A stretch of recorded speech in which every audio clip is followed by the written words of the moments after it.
Hi everyone, I'm Sylvia, and in my last two videos, I went through the 9 scientifically backed health benefits of green tea and how to brew tea in order to maximize the benefits. In this video, I'm going to introduce you to 6 different types of green tea because they can be very different, and I want you to find a tea that you like so you can bring it into your daily routine. There's definitely no way you can get the benefits of green tea if you're not going to drink it. All right, let's do this.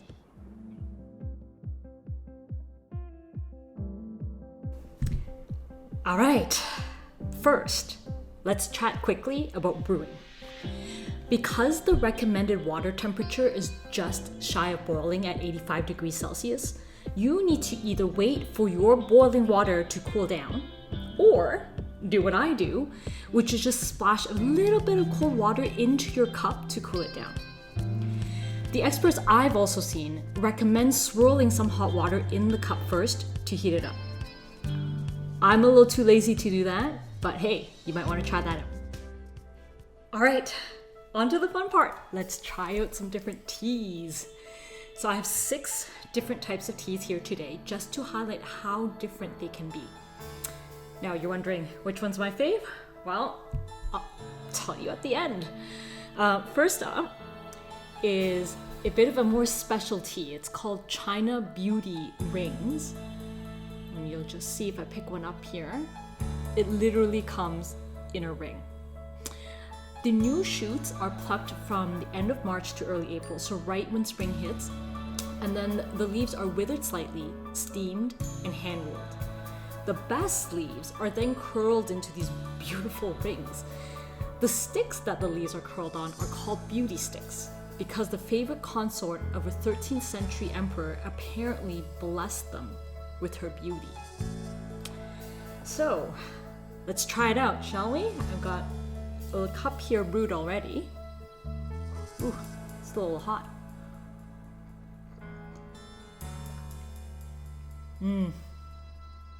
That's good tea.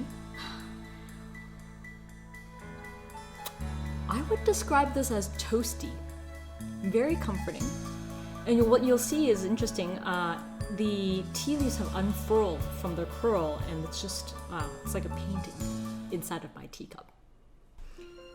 Okay, so the next tea that I have to show you is a sencha from Fuji.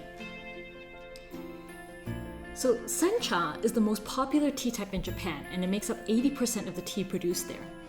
The name literally means new tea because the tender leaves of the tea are picked in early spring. Sencha, when you smell it, it's considered to be the most delicious green tea. It has what is the most classical, typical green tea taste. And this one, clearly when you look at it, it's super bright forest green. So let's taste it, shall we? Got a tea here.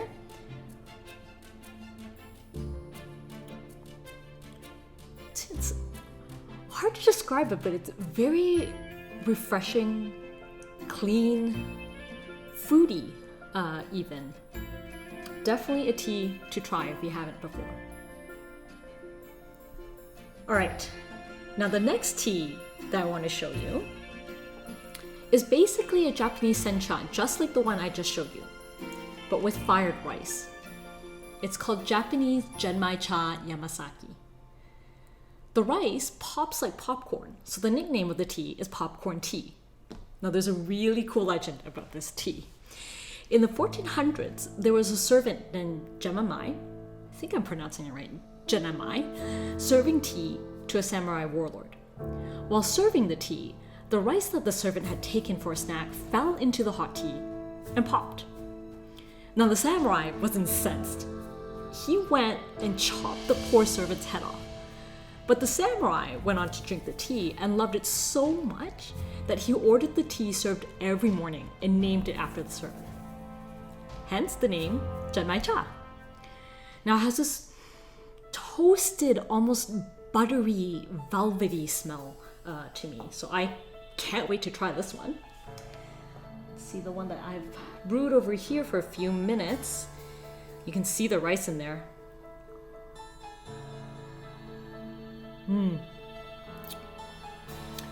This one definitely has the taste of sweet, toasted rice. And I know for some of you who may not have had this combination before, it sounds a little weird, but you know, it's a good taste. It's not exactly popcorn, but a nice roasted rice addition to the tea. Worth a try. Okay, so the next one I want to show you is the Japanese Gayukoro.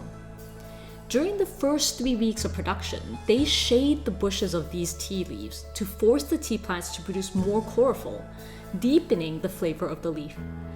Just look at how green this is.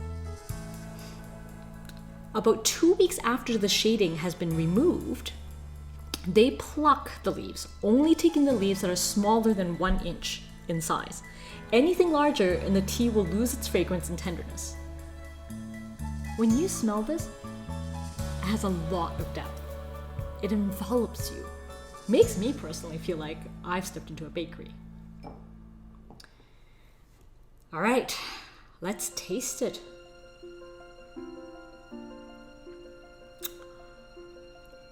This is super light, refreshing, and a little bit brisk. Definitely on the perkier side of the teas, I would say. Okay, so another one that I want to show you are the Jasmine Dragon Tears.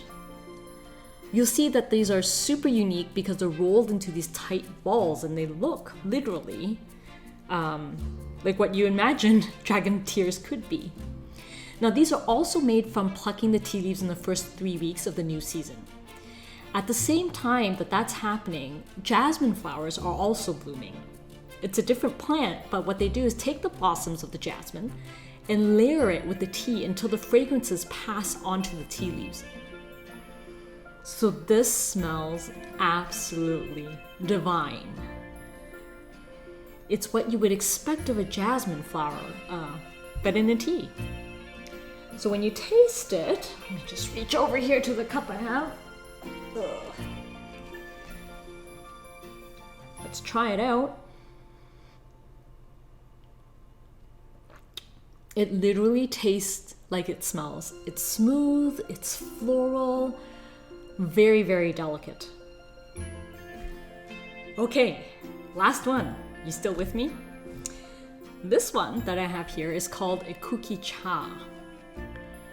This is created by blending not just the leaves, but the stems and stem fibers that are collected during sencha and gayukoro processing. So you can literally see the stems in this. What's cool is that the stems increase the L-theanine content. And if you remember, that's the chemical that calms you down.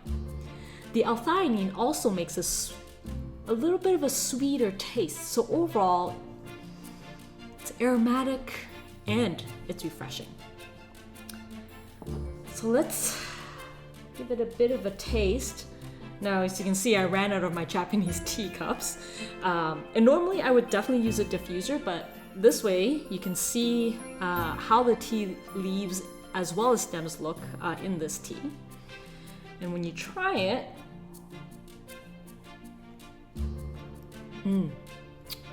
definitely refreshing. I feel like there's just a little bit of an astringency. This is probably a slightly more of an acquired taste, but at the same time, I think it's a bit of a departure from some of the senchas or the jasmines, the things that you're probably more used to. So if you're looking for something different, definitely recommend the Kuki Cha. Now, there are obviously a ton more tea varieties out there. I can't cover them all here, but if you're interested, please subscribe because I'm planning to host a few more tea reviews. But just as a sneak peek, I have to mention these ones. Totally worth you trying as well. This one, Chinese Dragon Peaches. I haven't even tried these myself. I'm so excited. Smelling this tea is literally like putting your face in a bag of fresh, ripe peaches. It's unbelievable. There's also the Jasmine Bloom Tea. It comes as a giant ball, and when you brew it, it opens up into a beautiful blossom shape. There is Japanese Hochi Cha, which is probably one of my personal favorites. I tend to like everything that's a little bit more roasted and toasty, and this one's a roasted green tea. And last one, obviously, is matcha. So, as we were just talking about, matcha is one of the best ways to get all those matcha is a great way to get all the catechins inside your body. So we'll definitely be taking a look at that in another video. All right, so what's my favorite? Well, out of this batch, honestly, I like them all. I am the type of person that likes to actually mix things up, so you'll probably be finding me drinking all of these teas over time. But if you had to make me pick, it would probably be the jasmine that I would recommend the most. Just because it's so floral, when you just open the package, it already kind of gets you to that state of relaxation, of being present, and really being able to enjoy that tea. Now, my supplier happens to have a very high antioxidant organic version of the jasmine. So if you're not sure where to buy, head over to amadeira.com and see what I've got available there. I'm gonna hunker down with the sencha. This tea break, taking time for yourself, this is what it's all about. Okay, there's just one more thing I have to ask, and that's why you're interested in green tea to begin with. If you're looking for health benefits, the reality is that green tea isn't the only great thing out there, but it's really hard to know what's truth or what's myth.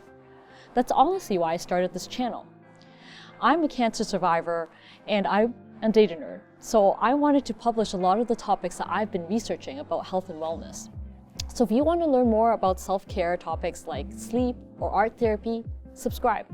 I'm going to keep publishing videos that cover scientific research as well as practical tips so we can do self-care together.